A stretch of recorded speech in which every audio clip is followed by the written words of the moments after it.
하루하루 문숙. 안녕하세요, 여러분. 하루하루 문숙입니다. 오늘은 그 밥에 대한 중요성을 한번 얘기해 보고요. 밥에다가 넣어서 만들 수 있는 봄나무 밥을 만들 건데요. 저희가 하도 밥을 매일같이 먹다 보니까 밥에 대한 중요성을 잃어버리는 경우가 많은 것 같아요. 이 쌀이라는 것이 굉장히 인간의 삶에 중요한 역할을 합니다. 자, 쌀에는 여러 가지가 있죠. 현미가 있고, 5분도가 있죠. 7분도가 있고, 백미가 있습니다. 자연식에서는 주로 현미를 씁니다. 그러나 건강 때문에 현미를 쓰지 못하시는 분들도 있어요. 소화기관이 약하시다든가 아니면 병약자라든가 아니면 수술을 하시고 나오신 분들이라든가 이런 분들은 현미만 드실 수는 없습니다. 그래서 제가 여기 5분도를 가지고 왔는데요. 쌀은 어쨌거나 곡물이기 때문에 곡물과 그 콩류는 어떻게 한다? 불려야 된다고 말씀드렸습니다. 저는 그 집에서 밥을 할 때 뚝배기에다가 주로 합니다. 그래서 뚝배기 중에서도 아주 그 두꺼운 뚝배기들이 있어요. 두꺼운 뚝배기에다가 밥을 하면 밥이 훨씬 맛있고 그 밥의 영양소도 아주 그 함축이 잘 되고 그 기운이 아주 푹 익히는, 그러니까 롱 쿠킹이죠. 그래서 쌀은 오래 쿠킹을 할수록 우리 몸에 좋습니다. 그래서 쌀을 우선 이제 씻어 놓은 걸 넣고요. 특히 5분도나 현미인 경우에는 뽀독뽀독 잘 씻어야 돼요, 쌀을. 대강 씻어서는 안 됩니다. 그 다음에 제가 준비해 가지고 온 게 뭐냐면 찰기장이라고 하는 건데요. 밥을 할 때는 15%에서 20% 정도의 찹쌀을 가미를 합니다. 기운도 조금 더 따뜻해지고 조금 더 쫀득해지고 이 조에 들어있는 그 토의 음식이죠. 이게 또 가미가 되기 때문에 아주 그 좋은 밥이 됩니다. 여러 번 말씀드렸지만 쌀을 조리를 할 때는 쌀 자체가 중요하기 때문에 너무 많은 곡식을 함께 섞으면 오히려 소화에 장애를 일으킬 수 있습니다.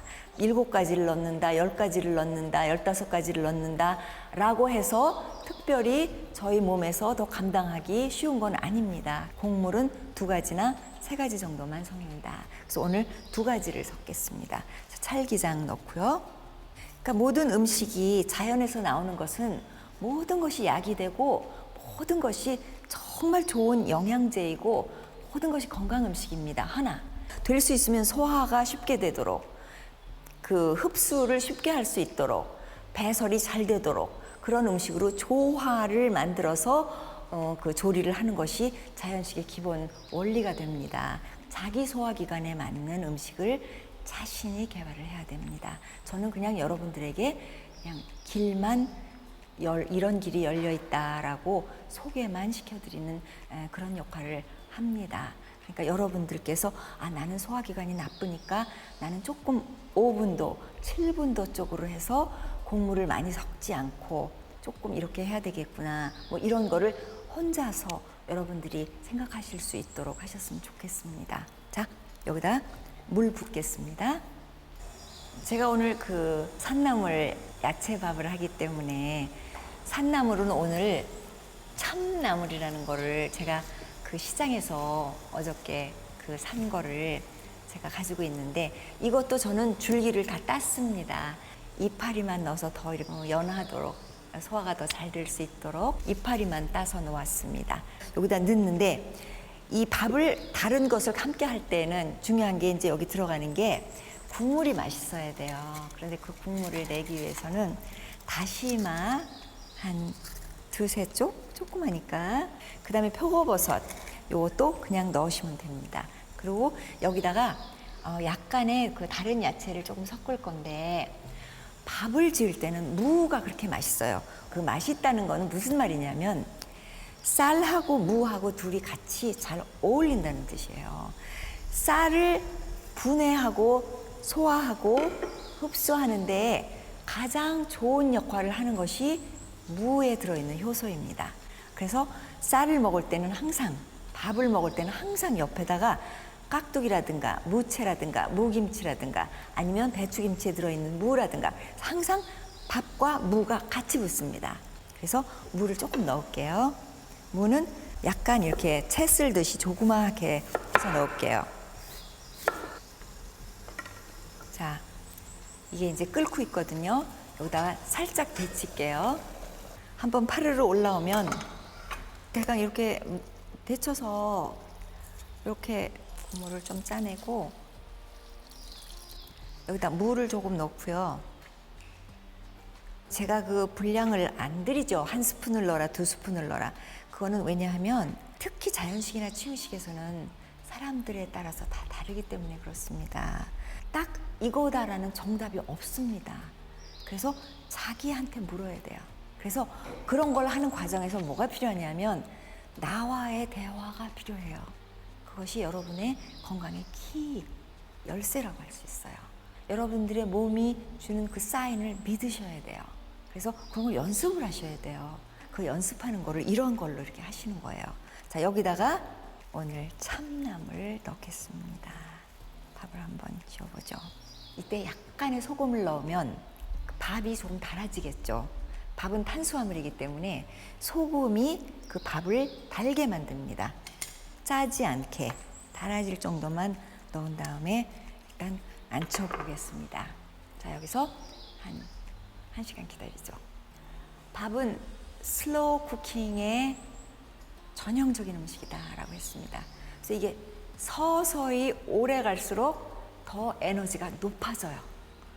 그래서 될 수 있으면 서서히 쿠킹을 하세요. 그래서 최소한 45분 내지는 1시간입니다. 현미인 경우에는 1시간이 넘어갑니다. 그래서 1시간 15분 정도 최소한. 그래서 5분도나 7분도인 경우에도 45분에서 1시간. 그래서 저는 1시간 정도를 갑니다. 이거에 하는 거는 한 15분 정도면 여기에서 김이 나오기 시작해요. 그래서 약간 불을 줄이면서 15분 정도를 더 놔둡니다. 그리고 완전히 약한 불에서 푹 익으면 불을 끄고 25분에서 30분입니다. 그래야 이것이 서서히 에너지가 서로 융합이 되면서 푹 익으면서 에너지 보고가 되는 거예요. 그래서 우리 몸에 들어갔을 때 우리 몸을 편안하게 해주고 소화도 잘 되고 우리 몸에 영양소를 듬뿍 주면서도 살은 찌지 않습니다. 어느 정도의 탄수화물은 살이 찌지 않아요. 좋은 탄수화물은. 살을 찌게 만드는 탄수화물은 뭐다? 단순 탄수화물입니다. 그래서 단순 탄수화물을 피하고 복합 탄수화물은 드시는 것이 필요합니다. 그 양은 얼마나 먹느냐는 자기 운동량과 비례합니다.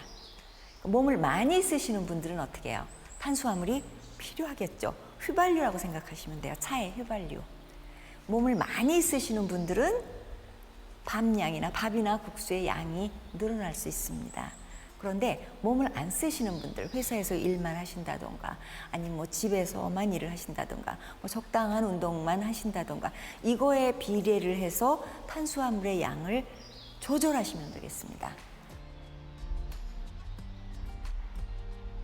그래서 이제 이게 1시간이 지났어요, 여러분. 한번 뚜껑을 열어서 밥을 푸짐하게 담아서 이제 한번 보죠.